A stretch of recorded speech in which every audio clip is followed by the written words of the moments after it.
मंजिलें उन्हीं को मिलती है जिनके सपनों में जान होती है। मंजिलें उन्हीं को मिलती हैं जिनके सपनों में जान होती है। पंखों से कुछ नहीं होता है मेरे दोस्त, ये पंखों से कुछ नहीं होता है मेरे दोस्त, हौसलों से उड़ान होती है, हौसलों से। तो हेलो दोस्तों, तो स्वागत है हमारा रियल एजुकेशन चैनल पर। आज हम लोग पढ़ने वाले हैं बायोलॉजी, और बायोलॉजी का एक बेहतरीन चैप्टर है जिसको श्वसन नाम दिया गया है, और पहला चैप्टर ही है। और जो अगर हम लोग इसको अलग से देखेंगे, यानी भारतीय भवन या किसी अदर बुक से अगर और चीज़ देखेंगे, तो ये है पढ़ना, ये दूसरा चैप्टर है। ये क्या है? दूसरा चैप्टर है। लेकिन एनसीईआरटी के आधार पर ये पहला चैप्टर है, जिसमें पहला वीडियो हम लोग अपलोड कर दिए हैं हम इस चैनल पर। तो अगर आप इस चैनल पर नए हैं तो हमारे चैनल को सब्सक्राइब करके बेल आइकन को ऑल करने। और अगर आप किसी भी प्रकार से अगर टेलीग्राम ज्वाइन करने में दिक्कत होता है तो हमारे जो नंबर है, इस नंबर पर आप व्हाट्सएप नंबर है, ये व्हाट्सएप ग्रुप में भी आपको ऐड कर दिया जाएगा। तो इस पर आप मैसेज कीजिएगा, आपको उस क्या है उस ग्रुप में या टेलीग्राम में हम क्या कर देंगे, जोड़ देंगे।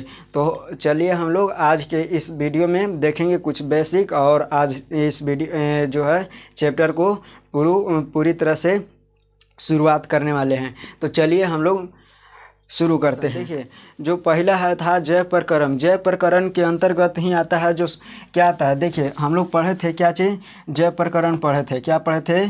जैव प्रकरण पढ़े थे। क्या पढ़े थे? जैव प्रकरण। इसी के अंतर्गत आता है कितना, जितना चीज़ पढ़ रहे हैं हम लोग, जैसे बता दे रहे हैं। जैव प्रकरण के अंतर्गत आता है पोषण। क्या आता है? पोषण। श्वसन हो गया, श्वसन हो गया। उसके बाद परिवहन हो गया, परिवहन। क्या हो गया? परिवहन हो गया। उत्सर्जन हो गया, उत्सर्जन हो गया। इसी के अंतर्गत आता है श्वसन हो गया, परिवहन हो गया, उत्सर्जन हो गया। किसमें?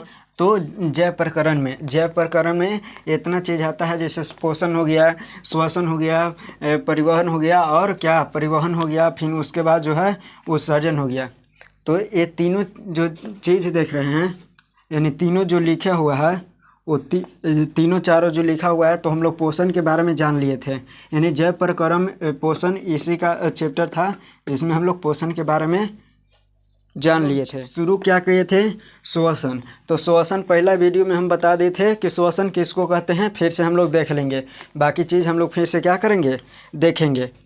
तो चलिए शुरू करते हैं। अगर पूछेगा कि जो है श्वसन, हम लोग श्वसन पढ़ रहे हैं, तो श्वसन के बारे में हम लोग तनिसा देखते हैं और से थोड़ा सा डीपली जानते हैं। जो श्वसन है, क्या श्वसन, श्वसन सभी जीवों में होता है। कहाँ पे होता है? सभी। श्वसन तो बहुत मनी मतलब कि जीव है, ये पृथ्वी पर बहुत सारे, जैसे हो गया एक हो गया क्या चीज़, सूक्ष्म जीव से हम लोग ले चलते हैं। क्या चीज़? सूक्ष्म जीव से, सूक्ष्म जीव से ले चलते हैं। और उसके बाद सूक्ष्म जीव हो गया, उसके बाद जो है प्लांट यानी पेड़ पौधे हो गया। क्या हो गया? पेड़ पौधा। क्या हो गया? पेड़ पौधा। उसके बाद जो है हम लोग यानी जंतु हो गया। क्या हो गया? जंतु। जंतु के अंतर्गत हम लोग आते हैं, जंतु हो गया। तो ये जितने भी जीव देख रहे हैं, श्वसन सभी में होता है। क्या में? ये सारे चीज़ में होता है। श्वसन सभी में होता है। क्या चीज़ में होता है? सभी में होता है। ये सूक्ष्म जीव में होता है, पेड़ पौधा में होता है, जंतु में भी होता है, यानी सारे चीज़ में होता है श्वसन। तो देखिए, जो श्वसन होता है, बहुत सारे जो हम जो वीडियो देख रहे थे, कल का वीडियो हम एक वीडियो देखे थे या 2 वीडियो देखे थे। तो 2 वीडियो में हम नहीं बताएंगे किसको देख रहे थे, लेकिन 2 वीडियो में बहुत सारे क्या करते हैं, जो टीचर हैं वो कहते हैं कि जो श्वसन के दौरान होता है वो कार्बन डाइऑक्साइड लेता है। लेकिन हम आपको जो है वो आप सर्च कर लीजिएगा, कहीं पे सर्च कीजिएगा, ये श्वसन ये कार्बन डाइऑक्साइड लेता है प्रकाश संश्लेषण के प्रक्रिया में। श्वसन के दौरान जितने भी इस पृथ्वी पर जीव हैं वो सब ऑक्सीजन लेते हैं। क्या लेते हैं? ऑक्सीजन लेते हैं। तो आपसे याद रखिएगा, कोई कन्फ्यूजन नहीं। यानी श्वसन के दौरान क्या लेते हैं? O2 यानी ऑक्सीजन ही सभी जीव लेते हैं। अब देखिए, पेड़ पौधा जो है, पेड़ पौधा की बात हुआ तो हम पहला वीडियो में भी बताए हैं और इस वीडियो में भी बता दे रहे हैं कि पेड़ पौधा प्रकाश संश्लेषण की प्रक्रिया के लिए क्या करता है? कार्बन डाइऑक्साइड को ग्रहण करता है, क्योंकि उसको प्रकाश संश्लेषण की प्रक्रिया में कार्बन डाइऑक्साइड चाहिए, जल चाहिए। उसके बाद जो है कार्बन डाइऑक्साइड, जल और जो है क्लोरोफिल और सूर्य के प्रकाश, क्या सूर्य के प्रकाश, ये चीज़ रहेगा तभी उसमें निर्माण होता है। और दिन में ये जो होता है कहाँ पे होता है, दिन में। और दिन में ये जो है ये हम लोग को पता नहीं चलता है। क्यों नहीं पता चलता है? क्योंकि दिन में प्रकाश संश्लेषण की प्रक्रिया होता है, इसके वजह से कार्बन डाइऑक्साइड नहीं छोड़ता है। कार्बन डाइऑक्साइड वो छोड़ता है लेकिन वो अपने जो है पेड़ पौधा पर जो प्रकाश संश्लेषण की प्रक्रिया में यूज कर देते हैं। अब देखिए यानी उपयोग करते हैं, लेकिन रात के समय में कार्बन डाइऑक्साइड की मात्रा अधिक हो जाता है पेड़ पौधा तक, इसलिए कहा जाता है कि पेड़ पौधा तक रात को नहीं सोना चाहिए, क्योंकि कार्बन डाइऑक्साइड की मात्रा बढ़ जाती है। क्योंकि श्वसन, पेड़ पौधा भी श्वसन करता है इसी की वजह से। तो आप लोग, आई होप आपको समझ में आ गया होगा, पूरा कन्फ्यूजन दूर हो गया होगा। अगर फिर भी आपको डाउट होगा तो आप कमेंट कीजिएगा, हम उसका ज़रूर रिप्लाई देंगे अगले वीडियो में। तो चलिए हम लोग आगे बढ़ते हैं। तो देखिए पेड़ पौधा में ये बताए थे कि पेड़ पौधा में क्या है, पेड़ पौधा में भी ऑक्सीजन लेता है, जंतु भी ऑक्सीजन लेता है, और सूक्ष्म जीव भी ये क्या करते हैं, श्वसन के दौरान ऑक्सीजन लेते हैं। अब हम लोग आगे थोड़ा सा आगे बढ़ते हैं और देखते हैं। तो देखिए जो श्वसन है वो श्वसन एक प्रकार के ऊष्मा क्षेपी है। क्या है, देखते होंगे जब ठंडा के समय आता है, यानी ठंडी के मौसम होता है, तो आप जो है ऐसे करित होंगे या अभी भी करित होंगे, तो अभी जो है जो वातावरण के टेम्परेचर ज़्यादा हो जाता है, इसकी वजह से उतना पता नहीं चलता है। लेकिन अगर ठंडा के मौसम में अगर आप देखिएगा तो पता चलता है कि जो है हवा बिग रहा है, वो क्या बिग रहा है, गर्म बिग रहा है। इसलिए हम लोग क्या कहते हैं कि जो श्वसन है, श्वसन क्या है, ऊष्मा क्षेपी है। क्या है, ऊष्मा क्षेपी। क्या है, ऊष्मा क्षेपी, जिसमें ऊष्मा जो निकलता है, क्या निकलता है, ऊष्मा निकलता है, उसी को क्या कहेंगे, ऊष्मा क्षेपी। आपको पढ़ाएंगे विकास सर जब पढ़ाएंगे यानी रसायन शास्त्र, तो ऊष्मा क्षेपी यानी जितने भी अभिक्रिया है वो सारे चीज़ के बारे में बताएंगे बिल्कुल डायरेक्टली और आसान भाषा में। आपको पता नहीं चलेगा कि मतलब कि ऐसा भी पढ़ाई मतलब होता है। इस तरह से आपको विकास सर पढ़ाएंगे। बस आप जो है चैनल को सब्सक्राइब करके बेल आइकन को ऑल कर लीजिए और इसी प्रकार से पढ़ते रहिए। तो देखिए जो ये क्या है, ऊष्मा क्षेपी है। क्या है, श्वसन जो है ऊष्मा क्षेपी होता है। तो ऊष्मा क्षेपी क्यों कहते हैं, क्योंकि इसमें ऊष्मा एनर्जी जो ऊष्मा है यानी ऊर्जा है, वो क्या होता है, ऊष्मा निकलता है। अब श्वसन जो है हमारे लिए क्यों जरूरी है, क्यों जरूरी है, बताइए क्यों जरूरी है, क्यों जरूरी है। तो देखिए पहला तो है कि जीवित रहने के लिए, ये बात तो सिंपल बात है कि जीवित रहने के लिए। और उसके बाद जो श्वसन है इसका महत्वपूर्ण काम है ऊर्जा के प्राप्ति के लिए, क्योंकि जो भोजन है वो भोजन जलगुतला, श्वसन नहीं होगा जलगुतला, ऊर्जा का निर्माण नहीं होगा। जब आप क्या है कि अगर आप नाक या मुंह मूंदते हैं यानी श्वसन क्रिया करने के लिए, मान के चलिए कि 10 सेकेंड या 20 सेकेंड हम लोग बंद कर देते हैं, 10-20 सेकेंड से आप तो मर नहीं जाएंगे, तो आप बंद कर देते हैं, तो क्या है हमारे शरीर में क्या हो जाता है, पूरा कार्बन डाइऑक्साइड की मात्रा बढ़ने लगता है, और जो है ऊर्जा का निर्माण होना क्या हो जाता है, बंद हो जाता है, जिसकी वजह से सांसें जो है फूलने लगता है। तो आपको समझ में आ गया होगा कि श्वसन है वो क्यों जरूरी है। तो ऊर्जा प्राप्त करने के लिए, क्योंकि जो है भोजन है वो भोजन छोटे छोटे अणुओं को क्या करता है, तोड़ता करता है, और ये फिर ऊर्जा जो प्राप्त होता है यानी ऊष्मा जो निकलता है उसमें के ही दूसरा रूप है ऊर्जा, यानी ऊर्जा के ही रूप है ऊष्मा। समझ में आया। तो ऊर्जा जो है, ऊर्जा कहिए या ऊष्मा कहिए, कोई दिक्कत नहीं है। तो ऊष्मा या ऊर्जा दोनों है, यानी एक ही शब्द है। यानी कहते ना कि जो ऊर्जा है, ऊष्मा है जो ऊर्जा का रूप है। अब हमको कैसे पता चलेगा कि ऊर्जा का रूप है। तो देखते होंगे ठंडी के मौसम में आप आग उत्तापित होंगे, तो जब आपको लगता है कि दम हमारे पास कुछ नहीं एनर्जी है, और जब आग ते जाते हैं तो क्या होता है, लगता है कि पूरा शरीर में ताजगी आ गया, एनर्जी आ गया। तो इससे पता चलता ये नॉर्मल है या दैनिक जीवन में हम लोग के घटने वाली घटना है, इसलिए हम बता रहे हैं कि उसमें एक प्रकार के ऊर्जा का रूप है। तो देखिए क्यों जरूरी है, आपको पता चल गया। अब ये पूछेगा कि श्वसन के जो है वो समीकरण क्या होता है, श्वसन के समीकरण क्या होता है। तो देखिए श्वसन में क्या क्या चीज़ निकलता है। तो सबसे पहले तो निकलेगा कौन चीज़, कार्बन डाइऑक्साइड। क्या निकलता है, कार्बन डाइऑक्साइड।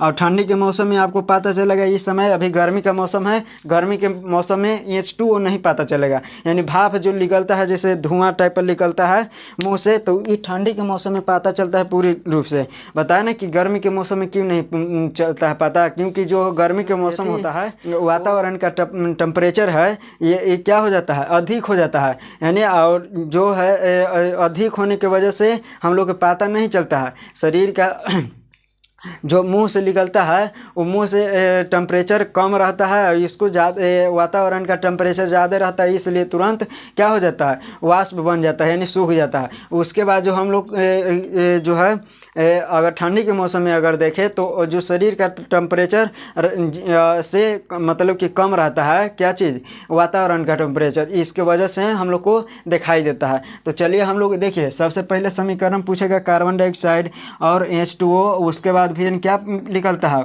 ऊष्मा, यानी ऊष्मा मतलब कि ऊर्जा, इसी को हम लोग क्या कहेंगे, ऊर्जा, क्या कहेंगे, ऊर्जा।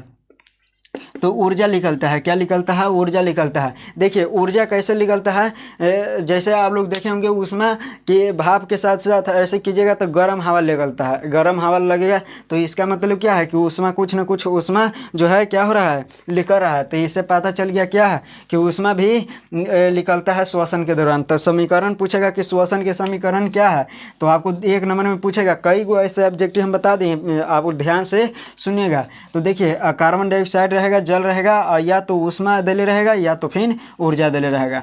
ऐसे दले रहेगा तो हमको टिक कर देना है, या ए दे रहे, चाहे बी रहे, चाहे सी रहे, चाहे डी रहे, ये जोन में दले रहेगा उसको बस खाली क्या कर देना है, लॉक कर देना है, क्या कर देना है, लॉक कर देना है। उसके बाद देखिए हम लोग अगर कहेंगे कि श्वसन जब होता है तो ऊर्जा जब बनता है, तो ऊर्जा कहाँ पे स्थित रहता है, तो आपको सभी को पता होगा कि जो है कोशिकीय ऊर्जा गृह किसको कहते हैं, कोशिकीय 9th में पढ़ना था, कोशिकीय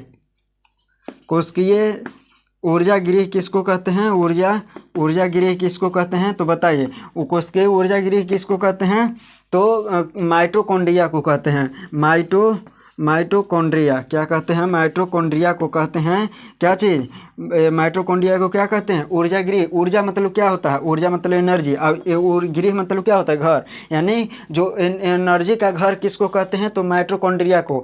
यहीं से जो है जितना ऊर्जा बनता है यहाँ पे क्या हो जाता है, संचित हो जाता है, और जब किसी कार्य को करते हैं तो ये क्या करता है, डोनेट देने का कार्य करता है, यानी डोनेट करता है। जहाँ पे हम लोग काम करते हैं तो अधिक एनर्जी की जरूरत रहता है, तो वहाँ पे क्या करता है, ये जो माइटोकॉन्ड्रिया है, ये जिसको जहाँ पे जौन कोशिका के जैसे हाथ कर रहे हैं तो हाथ से कर रहे हैं, तो हाथ वाले जितना हाथ में है वो सारे चीज़ जो है, सारे कोशिका माइटोकॉन्ड्रिया जो है, वो माइटोकॉन्ड्रिया क्या करता है, एनर्जी देने का कार्य करता है, जिसकी वजह से इसमें भरपूर ताकत आ जाता है और किसी वस्तु को हम लोग उठा लेते हैं। तो चलिए हम लोग इतना समझ गए कि जो है कोशिकीय ऊर्जा गृह किसको कहते हैं, तो माइटोकॉन्ड्रिया को कहते हैं।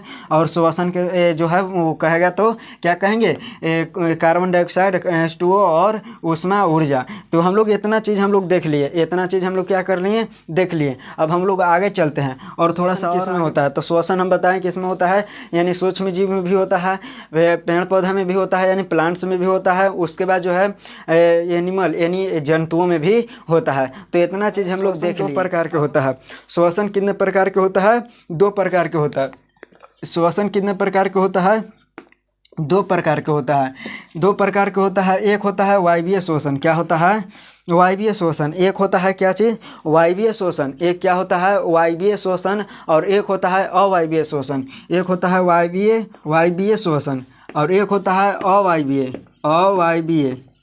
अवायवीय श्वसन। ठीक है, एक होता है वायवीय श्वसन, एक होता है अवायवीय श्वसन। और थोड़ा सा इसको जानने से पहले एक और थोड़ा सा जान लीजिए कि जो है श्वसन जो होता है, तो श्वसन की क्रिया में दो प्रकार के क्रिया होता है। एक तो हम लोग सांस को लेते हैं और एक हम लोग सांस को छोड़ते हैं। तो जो सांस को लेते हैं उसको कहते हैं प्रश्वास। कौन कहते हैं, प्रश्वास कहते हैं। प्रश्वास क्या कहते हैं, प्रश्वास कहते हैं। जो हम लोग सांस को लेते हैं उसको कहते हैं प्रश्वास, और जो हम लोग सांस को छोड़ते हैं उसको कहते हैं निश्वास। क्या कहते हैं, निश्वास। इसको कहते हैं ऊंच श्वास। ठीक है, ऊंच श्वास। क्या कहते हैं, ऊंच श्वास। इसको कहते हैं या तो निश्वास कहते हैं या तो फिर ऊंच श्वास कहते हैं। प्रश्वास या तो ऊंच श्वास या निश्वास कहते हैं। तो इसमें क्या होता है, इसमें जब हम लोग छोड़ते हैं, क्या चीज़ छोड़ते हैं, कार्बन डाइऑक्साइड छोड़ते हैं। अगर पूछेगा कि प्रश्वास के द्वारा कौन सी गैस लिया जाता है, तो O2। कौन सी गैस लिया जाता है, O2, यानी O2 मतलब कि ऑक्सीजन। क्या, ऑक्सीजन। ऑक्सीजन लिया जाता है। क्या लिया जाता है? ऑक्सीजन लिया जाता है। यानी प्रश्वास के द्वारा कौन सी गैस लिया जाता है? तो ऑक्सीजन यानी O2। उसके बाद एक पूछेगा कि निश्वास के द्वारा कौन सी गैस छोड़ी जाती है? तो निश्वास के द्वारा कौन सी गैस छोड़ी जाती है? तो याद रखिएगा CO2 यानी कार्बन डाइऑक्साइड। क्या चीज़? कार्बन डाइऑक्साइड, कार्बन डाइऑक्साइड याद रखिएगा, कार्बन डाइऑक्साइड ऑक्साइड याद रखिएगा, कार्बन डाइऑक्साइड क्या चीज़? तो निश्वास के द्वारा कौन सी गैस छोड़ी जाती है? Carbon dioxide. और प्रश्वास के द्वारा कौन सी गैस लिया जाता है? तो ऑक्सीजन। क्या चीज़? ऑक्सीजन। ये दोनों प्रक्रिया जो सम्मिलित रूप से हम लोग कहते हैं तो श्वासो ऊँच श्वास कहते हैं। क्या चीज़ कहते हैं? श्वासो ऊँच श्वास कहते हैं। ये दोनों को यानी सांस लेने और छोड़ने की प्रक्रिया को क्या कहते हैं? श्वासो ऊँच श्वास। वायवीय श्वसन और अवायवीय श्वसन। आप लोग टेंशन नहीं लीजिए, आपको जितना पढ़ा रहे हैं इस सारे चीज़ जैसे जो ख़त्म होगा चैप्टर उसके बाद हम लोग PDF प्रोवाइड करवा देंगे। तो आप लोग टेंशन नहीं लीजिए कि मैंने ऐसे रफली लिखकर और समझा रहे हैं तो हम लोग कैसे मतलब कि याद करेंगे। तो याद करने के लिए आप टेंशन छोड़ दीजिए, आपको पहले समझना है। अगर आप समझ लीजिएगा तो अपने से भी लिखा सकता है, आपको PDF की कोई ज़रूरी नहीं है। तो पहले आपको समझना सबसे ज़्यादा ज़रूरी है, उसके बाद हम लोग PDF प्रोवाइड करवा देंगे। आप टेलीग्राम पर या कहीं पे व्हाट्सएप पे भी जोड़ सकते हैं। आपको बिल्कुल मुफ्त में आपको जो है वो PDF प्रोवाइड किया जाएगा। और जो है पहले के PDF भी डाल दिए गए हैं। तो और आज भी के वीडियो है इतिहास का, जैसे चैप्टर ख़त्म हो गया तो उसका ऑब्जेक्टिव ही लाइव लिए हैं और उसको भी PDF डाल देंगे टेलीग्राम पर और व्हाट्सएप ग्रुप दोनों पर डाल देंगे। तो आप लोग ज्वाइन हो जाइएगा। देखिए हम लोग चल रहे हैं यहाँ पे पढ़ रहे हैं कौन चीज़ कि वायवीय श्वसन। क्या? वायवीय श्वसन। वायवीय श्वसन किसको कहते हैं? वायवीय श्वसन। उसके बाद यहाँ है अवायवीय श्वसन। क्या चीज़? अवायवीय श्वसन। अवायवीय श्वसन किसको कहते हैं? वायवीय श्वसन किसको कहते हैं? तो देखिए वायवीय श्वसन किसको कहते हैं? तो इसमें वायवीय मतलब कि वायु की उपस्थिति। क्या चीज़? वायु की उपस्थिति यानी वैसा श्वसन, यानी श्वसन की वैसी चरण या श्वसन की यह प्रथम चरण होता है। श्वसन की प्रथम चरण जिसमें क्या होता है कि ऑक्सीजन की उपस्थिति में होता है। किसमें होता है? ऑक्सीजन की उपस्थिति में होता है, उसे कहते हैं वायवीय श्वसन। क्या कहते हैं? वायवीय श्वसन। यह जो प्रक्रिया होता है ये कहाँ पे होता है? तो कोशिका द्रव। कहाँ पे? कोशिका द्रव और दूसरा होता है, पहला होता है कोशिका द्रव और दूसरा होता है माइटोकॉन्ड्रिया। कहाँ पे? माइटोकॉन्ड्रिया। कहाँ पे? माइटोकॉन्ड्रिया में होता है। माइटोकॉन्ड्रिया यानी ये दोनों में होता है श्वसन होता है। यह वायवीय श्वसन होता है कोशिकीय द्रव और माइटोकॉन्ड्रिया में होता है। यानी दोनों में ये क्या होता है यहाँ पे? दोनों में होता है वायवीय श्वसन। किस में होता है? वो तो कहेगा कि जो है वायवीय श्वसन किस में होता है? तो माइटोकॉन्ड्रिया और कोशिका द्रव दोनों में। माइटोकॉन्ड्रिया और कोशिका द्रव दोनों में होता है। अगर अवायवीय श्वसन कहेगा तो अवायवीय श्वसन केवल किस में होता है?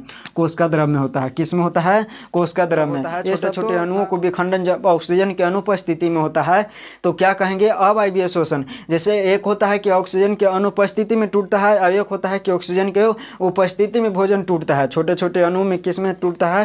तो एक होता है कि ऑक्सीजन के नहीं भी रहेगा फिर भी वो टूटेगा। तो ये क्रिया किस में होगा? कोशिका द्रव में होगा। यानी ऑक्सीजन नहीं चाहिए। क्या नहीं चाहिए? ऑक्सीजन नहीं चाहिए, माइटोकॉन्ड्रिया फिर भी कार्य करेगा। ऑक्सीजन चाहिए फिर भी ये माइटोकॉन्ड्रिया जो कोशिका द्रव है वो कार्य करेगा। तो आप लोग समझ में आ गया होगा आपको कि कोशिका द्रव में किस तरह से काम होता है। हमारे शरीर में कोशिका द्रव है वो उस सबसे पहले यहाँ ऑक्सीजन नहीं रहता है तो इसीलिए इसको कहते हैं अवायवीय श्वसन। और जब हम लोग माइटोकॉन्ड्रिया और कोशिका द्रव दोनों रहता है यानी ऑक्सीजन को वहाँ पे ज़रूरी है तो यहाँ पे जो एनर्जी बनता है यहीं पे एनर्जी बनता है और यहाँ से एनर्जी बनकर और माइटोकॉन्ड्रिया में क्या हो जाता है? संचित हो जाता है। तो आपको समझ में आ गया होगा कि वायवीय श्वसन से ही यहाँ पे जो है एनर्जी बनता है। सबसे पहले जो कोशिका द्रव में है ये क्या करता है? तोड़ने के कार्य करता है। सबसे पहले इसका डिफिनेशन जानिए कि यह वायु के यानी ऑक्सीजन के अनुपस्थिति में होता है। इसको कहते हैं ऑक्सी, इसको कहते हैं अनऑक्सी। क्या कहते हैं? अनऑक्सी।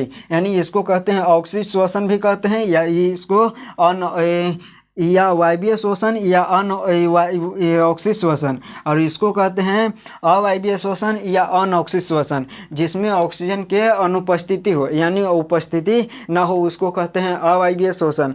और ये क्रिया होता है किसमें, तो ये अनुपस्थिति लिख देते हैं, क्या चीज़ की अनुपस्थिति, तो वायु का यानी ऑक्सीजन का, इस इधर लिख देते हैं O2 यानी O2 का क्या चाहिए, अनुपस्थिति, ठीक है, अनुपस्थिति चाहिए। और इसमें क्या चाहिए, उपस्थिति चाहिए। और इस क्या चीज़ का, तो ऑक्सीजन का इसमें अनिवार्य है। और इसमें अगर कहेगा कि किस में होता है, तो कोशिका द्रव में, किस में होता है, कोशिका द्रव में होता है, किस में होता है, कोशिका द्रव में होता है। इतना आप लोग को पता चल गया होगा कि कोशिका द्रव में कौन सी कहेगा कि अवायवीय श्वसन किस में पाया जाता है, अवायवीय श्वसन किस में पाया जाता है, तो कोशिका द्रव में। किस में पाया जाता है, कोशिका द्रव में पाया जाता है। किस में पाया जाता है, कोशिका द्रव में अवायवीय श्वसन पाया जाता है। यह जो है ऑक्सीजन के अनुपस्थिति में होता है, वायवीय श्वसन है वो ऑक्सीजन की उपस्थिति में होता है। यह कोशिका द्रव और माइटोकॉन्ड्रिया दोनों में होता है। तो इतना आप लोग के पता चल गया होगा, इतना आप लोग के बिल्कुल दिमाग में छप गया होगा। फिर से हम लोग देख लेते हैं कि वायवीय श्वसन जो है वायवीय ऑक्सीजन के उपस्थिति में होता है। यह जो क्रिया होता है कोशिका द्रव और माइटोकॉन्ड्रिया दोनों में होता है। वायवीय श्वसन वायु के अनुपस्थिति में होता है कोशिका द्रव में, और यह जो क्रिया होता है कोशिका द्रव में होता है। ये छोटे छोटे अणुओं में क्या करता है, विखंडन करता है, लेकिन कौची के उपस्थिति में, अनुपस्थिति में, तो वायु के अनुपस्थिति में करता है। किस में करता है, वायु के अनुपस्थिति में करता है। और इसको कहते हैं प्रथम चरण, कहते हैं। यह श्वसन का प्रथम चरण है, क्योंकि पहले टूटता है, क्या चीज़ करता है, प्रथम चरण है। प्रथम चरण है, क्या चीज़ है, प्रथम चरण है। ये जो पहले कौची करता है, और प्रथम चरण में पहले छोटे छोटे अणुओं, जो छोटे छोटे भोजन है, भोजन हम लोग ग्रहण करेंगे, तो भोजन ग्रहण करते हैं तो कैसे हम लोग को एनर्जी मिलता है, तो एनर्जी मिलता है। इसको सबसे पहले जो कोशिका है यानी कोशिका द्रव है, तो धीरे धीरे ऑक्सीजन की अनुपस्थिति वहाँ पे रहे चाहे नहीं रहे, वो सबसे पहले छोटे छोटे तोड़ देता है, और तोड़ के प्रथम चरण, उसी को प्रथम चरण कहते हैं। और दूसरा चरण में क्या होता है, ये है दूसरा चरण। क्या है, ये दूसरा चरण है, लिख देते हैं ऊपर, दूसरा चरण है, ठीक है, दूसरा चरण है। तो ये दूसरा चरण जो है, ये दूसरा चरण कोशिका द्रव भी वहाँ पे रहता है, माइटोकॉन्ड्रिया रहता है। और यह जो है ऑक्सीजन के ऑक्सीजन उपस्थिति चाहिए, क्योंकि एज पे जो है अभिक्रिया होता है। क्या चीज़ होता है, अभिक्रिया होता है, किससे, भोजन से। और भोजन जो है, भोजन क्या होता है, यानी ऊष्मा में यानी ऊर्जा में कन्वर्ट हो जाता है। क्या हो जाता है, कन्वर्ट हो जाता है। और वहाँ से भी कार्बन डाइऑक्साइड बनता है, जिससे प्रत्येक कोशिका से क्या हो जाता है, कार्बन डाइऑक्साइड जो प्रत्येक कोशिका से निकलकर, और श्वसन के दौरान से कार्बन डाइऑक्साइड जो बाहर निकल जाता है। क्या निकल जाता है, कार्बन डाइऑक्साइड बाहर निकल जाता है। तो इतना हम लोग जो श्वसन करते हैं, तो ऊर्जा रहता है, वो ऊर्जा किस रूप में संचित रहता है, तो ऊर्जा जो रहता है एटीपी ऊर्जा के रूप में संचित रहता है। जो श्वसन के दौरान होता है, वो श्वसन के दौरान एटीपी ऊर्जा के रूप में क्या रहता है, जो है वो संचित रहता है। एटीपी ऊर्जा, एटीपी ऊर्जा के रूप में क्या रहता है, संचित रहता है। कहाँ पे, तो माइटोकॉन्ड्रिया में। और यहाँ से विखंडन, मतलब कि विखंडन करके और विखंडन होकर अब एटीपी ऊर्जा के रूप में क्या रहता है, संचित रहता है। क्या रहता है, संचित रहता है। अब यही जो एटीपी ऊर्जा रहता है, ये समस्त कोशिकाओं के लिए ये सार्वजनिक वाहक के रूप में कार्य करता है, सार्वजनिक वाहक के रूप में कार्य करता है। अब हमको एक वो चीज़ कमेंट में करके बताइएगा कि जो है एटीपी क्या पूरा नाम क्या होता है, एटीपी का पूरा नाम क्या होता है। आप जो है कमेंट करके ज़रूर बताइएगा कि एटीपी का ऊर्जा, जो एटीपी है, एटीपी का पूरा नाम क्या होता है। तो अब देखिए जो है, उसके बाद हम लोग आगे चलते हैं। इसलिए जो है एटीपी जो है, एटीपी को कोशिकीय ईंधन भी कहते हैं। क्या कहेंगे कि एटीपी को कोशिकीय ईंधन, बोलो कि कोशिकीय ईंधन क्या कहते हैं, तो कोशिकीय ईंधन कहते हैं। क्या कहते हैं, कहेगा, पूछेगा कि कोशिकीय ईंधन किसको कहते हैं, तो एटीपी ऊर्जा को, क्योंकि ये समस्त जीवों के लिए सार्वजनिक वाहक होता है। क्या होता है, सार्वजनिक वाहक होता है। वाहक मतलब कि ये सभी जगह ऊर्जा प्रोवाइड करता है, यानी यही एटीपी ऊर्जा के बंधन के रूप में क्या रहता है, संचित रहता है। क्या रहता है, संचित रहता है। तो याद रखिएगा, कोशिकीय ईंधन किसको कहते हैं, कोशिकीय ईंधन किसको कहते हैं, ईंधन जो है, ईंधन किसको कहते हैं, कोशिकीय ईंधन किसको कहते हैं, तो एटीपी एटीपी, क्या चीज़? एटीपी। एटीपी के कोशिकीय ईंधन के नाम से हम लोग क्या करते हैं? जानते हैं एटीपी। और एटीपी का पूरा नाम आप लोग कमेंट कर कीजिएगा। अब देखिए एटीपी जो है इसको कहते हैं कोशिकीय ईंधन कहते हैं, क्योंकि यह जैव ऊर्जा को क्या करता है? उत्पादन करके और कोशिकाओं के सभी भागों में क्या करता है? पहुंचाने का कार्य करता है। क्या करता है? उपयोग करता है। अतः ग्लूकोज को क्या कहते हैं? एटीपी कोशिकीय ईंधन को भी नाम से जानते हैं। ग्लूकोज को कोशिकीय ईंधन या एटीपी को कोशिकीय ईंधन भी कहते हैं। तो देखिए इतना हम लोग समझ गए हैं। अब आगे हम लोग जानते हैं कि जो है हम लोग के जो श्वसन की क्रिया में किस तरह से कार्बन डाइऑक्साइड और जो जल है, कार्बन डाइऑक्साइड और जल, और उसके बाद जो है क्या चीज़? ऊष्मा। तो देखिए ऊष्मा, ये तीनों चीज़ किस तरह से बनता है। तो हम लोग क्या बताएं कि सबसे पहले हम लोग जो भोजन करते हैं तो भोजन क्या होता है? छोटे छोटे अणु में कन्वर्ट होता है, यानी टूटता है। क्या होता है? टूटता है, और टूट कर यानी ऊर्जा का निर्माण करता है, ग्लूकोज का निर्माण करता है। और वही जो छोटे छोटे अणु ग्लूकोज का जब निर्माण करता है तो इन्हें से जाता है ऑक्सीजन। क्या जाता है? ऑक्सीजन जाता है। और वही ऑक्सीजन क्या करता है? ऑक्सीजन ऊर्जा का निर्माण करता है। क्या करता है? ऊर्जा का निर्माण करता है, जल का निर्माण करता है और कार्बन डाइऑक्साइड का निर्माण करता है। उसके बाद जो है जैसे ग्लूकोज, जैसे हम लोग क्या करते हैं कि जब हम लोग ग्लूकोज जो है हम लोग अधिक काम करते हैं तो ऑक्सीजन ज़्यादा लेते हैं, जिसकी वजह से कार्बन डाइऑक्साइड की मात्रा बढ़ने लगती है जैसे हमारा शरीर में, और ऊर्जा हम लोग के ज़्यादा चाहिए। क्या करना चाहिए? ज़्यादा चाहिए। जैसे दौड़ते हैं तो दौड़ते समय क्या चाहिए? हम लोग के ऑक्सीजन जो है ऊर्जा ज़्यादा चाहिए, और ऊर्जा के अगर ऊर्जा तभी बनेगा जब हम लोग श्वसन अधिक करेंगे, यानी जितने श्वसन हम लोग अधिक करेंगे उतनी हम लोग शरीर में ऊर्जा ज़्यादा बनेगा। तो इसलिए भोरे भोरे कहते हैं कि योगा करना चाहिए। भोरे भोरे योगा करने से जो हम जो फ्रेश हो जाता है, हमारे शरीर के पूरा जो है रक्त है वो रक्त क्या हो जाता है? एक स्वस्थ रूप से हो जाता है, साफ हो जाता है। तो अब हम लोग देखेंगे कि जो है से इसका जो है श्वसन के जो है वो समीकरण क्या होता है? समीकरण देखिए समीकरण पूछेगा तो क्या होता है? तो सबसे पहले हम लोग क्या बताएं? C6H12O6। देखिए इधर थोड़ा सा ऊपर लिख देते हैं, क्योंकि इसको समीकरण को क्या करना है? हम लोग के संतुलित भी करना है। संतुलित करने के लिए बताएंगे सर। देखिए सबसे पहले O6, क्या O6, और क्या करता है? ये क्या करता है? तो एंजाइम की उपस्थिति में, किसके उपस्थिति में? एंजाइम के उपस्थिति में, किसमें? एंजाइम की उपस्थिति में क्या हो जाता है? कन्वर्ट हो जाता है। किस तरह कन्वर्ट होता है? तो हम लोग देखेंगे किस तरह कन्वर्ट होता है। तो सबसे पहले तो ये बनाएगा कार्बन डाइऑक्साइड। क्या बनाएगा? Carbon dioxide. उसके बाद बनाएगा जल, उसके बाद बनाएगा ऊर्जा, उसके बाद क्या बनाता है? ऊर्जा। उसके बाद क्या बनाता है? ऊर्जा बनाता है। चलिए इतना हम लोग देख लिए कि किस प्रकार से जो है हमारे शरीर में जो है ऑक्सीजन कार्य करता है। जैसे हम लोग जोड़ से लिया ऑक्सीजन गया और ग्लूकोज के साथ क्या किया? रिएक्शन किया, और रिएक्शन करके कैसे में परिवर्तन कर दिया? इसमें परिवर्तन किया, जिसको हम लोग क्या करते हैं? धाधि छोड़ देते हैं। समझ में आ गया? इतना समझ में आ गया? चलिए इतना समझ में आ गया तो हम लोग जो है फट क्या कर देते हैं? रिवीजन कर देते हैं। क्या कर देते हैं? रिवीजन कर देते हैं। अब इसी प्रकार जितना हम बताएं ये सारे चीज़ में होता है, ऐसे ही होता है। फिर हम लोग बताएंगे अलग अलग बताएंगे कि पेड़ पौधा में फिर कैसे होता है, जंतुओं में कैसे होता है, उसके सूक्ष्म जीव में कैसे होता है, ये सारे चीज़ हम लोग बताएंगे। केवल आप लोग वीडियो को एंड तक बनकर और देखिएगा तभी मजा आएगा।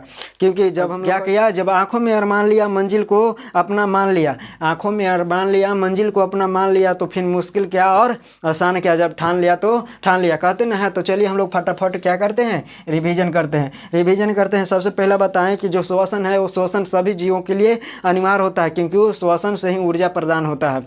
उसके बाद जो बताएं श्वसन जो है वो श्वसन के दौरान सभी जीव क्या करते हैं? ऑक्सीजन ग्रहण करते हैं, चाहे पेड़ पौधा हो, चाहे सूक्ष्म जीव हो, चाहे तो मनुष्य हो या जीव जंतु हो या एनिमल हो। जो सारे चीज़ क्या ग्रहण करते हैं? तो ऑक्सीजन ग्रहण करते हैं। क्या चीज़ ग्रहण करते हैं? ऑक्सीजन ग्रहण करते हैं। उसके बाद जो है ऑक्सीजन ग्रहण करते हैं। उसके बाद जो बताएं कि श्वसन जो होता है वो श्वसन दो प्रकार का होता है। क्या होता है? श्वसन दो प्रकार का होता है। फिर हम बताएं हाँ प्रश्वास और निश्वास बताएं, जिसमें हम लोग सांस लेते हैं और सांस छोड़ते हैं तो हम लोग क्या कहते हैं? सांस छोड़ते हैं तो उसे निश्वास कहते हैं, और सांस लेते हैं तो हम लोग प्रश्वास कहते हैं। प्रश्वास के द्वारा ऑक्सीजन लेते हैं। क्या चीज़ लेते हैं? ऑक्सीजन लेते हैं। और निश्वास के द्वारा क्या चीज़ छोड़ते हैं? तो कार्बन डाइऑक्साइड छोड़ते हैं। जो हम लोग ऑक्सीजन की उपस्थिति में क्रिया करते हैं, इसको चलिए संतुलित कर देते, चाहे रुकिए अभी जो है समझा देते हैं। तो प्रश्वास के द्वारा क्या करते हैं, ऑक्सीजन को ग्रहण करते हैं, निश्वास के द्वारा कार्बन डाइऑक्साइड छोड़ते हैं। उसके बाद जो है आगे क्या बताएं, आगे बताएं कि जो श्वसन है वो श्वसन कितने प्रकार के होते हैं, तो 2 प्रकार के होता है। एक होता है वायवीय श्वसन और एक होता है अवायवीय श्वसन। वायवीय श्वसन बताएं कि वायवीय श्वसन वायु की उपस्थिति में होता है। क्या होता है, उपस्थिति में। इसमें होता है क्या चीज़, अनुपस्थिति में। क्या चीज़ में होता है, अनुपस्थिति में होता है। इसमें जो होता है कोशिका द्रव और माइटोकॉन्ड्रिया दोनों में होता है। इसमें जो होता है जो है कोशिका द्रव में केवल होता है। अवायवीय श्वसन किस में होता है, कोशिका द्रव में होता है। अब देखिए हमारा शरीर में ही पाया जाता है वायवीय श्वसन और अवायवीय श्वसन। ये नहीं समझिएगा कि जो बाहरी वातावरण में नहीं चाहिए, नहीं, हमारे शरीर में ये चीज़ होता है। जब हम लोग के ऑक्सीजन नहीं रहता है तो कोशिका द्रव्य क्या करता है, छोटे छोटे अणु में कन्वर्ट होता है। तो आप लोग टेंशन नहीं लीजिएगा कि वायवीय श्वसन अवायवीय श्वसन मतलब क्या होता है। तो देखिए उसके बाद इसमें बताएं कि जो है ऑक्सीजन के उपस्थिति में होता है, इसमें ऑक्सीजन के अनुपस्थिति में होता है। इतना हम लोग बता दिए। सबसे पहला एक काम करता है, उसके बाद हम दूसरा काम ही करता है। यानी इस श्वसन के यानी प्रथम चरण है, इस श्वसन के जो है ये दूसरा चरण है। तो हम लोग इतना देख लिए थे। उसके बाद जो बताएं कि जो हम शरीर में कोशिका जो है जो किस में संचित रहता है, तो एटीपी ऊर्जा के रूप में संचित रहता है, जिसको हम लोग कोशिकीय ईंधन के नाम से भी जानते हैं, यानी ग्लूकोज या एटीपी ऊर्जा को कोशिकीय ईंधन के नाम से भी जानते हैं। उसके बाद समीकरण बताएं कि इस इतना से यानी 6 यानी ग्लूकोज है, क्या है ग्लूकोज, क्या है ग्लूकोज, ये ग्लूकोज है, यह ऑक्सीजन है, क्या है ऑक्सीजन, क्या है ऑक्सीजन, क्या है ऑक्सीजन, ये है कार्बन डाइऑक्साइड, ये जल है और ये ऊर्जा है। तो ये इतना चीज़ निर्माण होता है, यानी यही चीज़ जो है एंजाइम की उपस्थिति में हमारा जो है ऊर्जा का प्रदान होता है। आगे हम लोग बताएंगे क्या चीज़, हम लोग वायवीय श्वसन अवायवीय श्वसन देख लिए।